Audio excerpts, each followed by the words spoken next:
కేంద్రంలోని ప్రాథమిక ఆరోగ్య కేంద్రానికి సంబంధించినటువంటి ఏదైతే బిల్డింగ్స్ ఉన్నాయో ఆ బిల్డింగ్స్ మొత్తం కూడా పెచ్చులుడడం, ప్రమాదాలకు గురి కావడం జరుగుతూ ఉంది.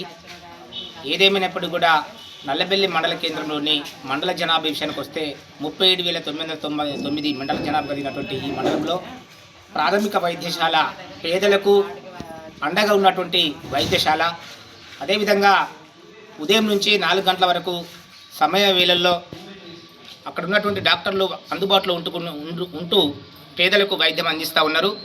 ఏదేమైనప్పటికీ కూడా రాష్ట్ర ప్రభుత్వం గౌరవనీయులు వరంగల్ జిల్లా కలెక్టరు డాక్టర్ సత్యశారద మేడం గారు వెంటనే స్పందించి ఆ యొక్క బిల్డింగ్ కావాల్సినటువంటి నిధులు సమకూర్చి నిధులు మంజూరు చేయాలని చెప్పేసి సిపిఐ మండల కమిటీ పక్షాన డిమాండ్ చేస్తూ ప్రజలకు నిత్యం అందుబాటులో ఉన్నటువంటి పేదలకు ఉపయోగపడేటువంటి ప్రభుత్వ వైద్యశాలను ఖచ్చితంగా త్వరితగతిన బిల్డింగ్ సంబంధించినటువంటి నిధులు మంజూరు చేసి టెండర్ ప్రక్రియ పూర్తి చేసి వెంటనే కొత్త బిల్డింగ్లను, కొత్త భవనాలు నిర్మించాలని చెప్పేసి సిపిఐ మండల కమిటీ పక్షాన డిమాండ్ చేస్తూ ఉన్నాం. నా పేరు బట్టు సాంబయ్య, సిపిఐ మండల కార్యదర్శి, నల్లబెల్లి.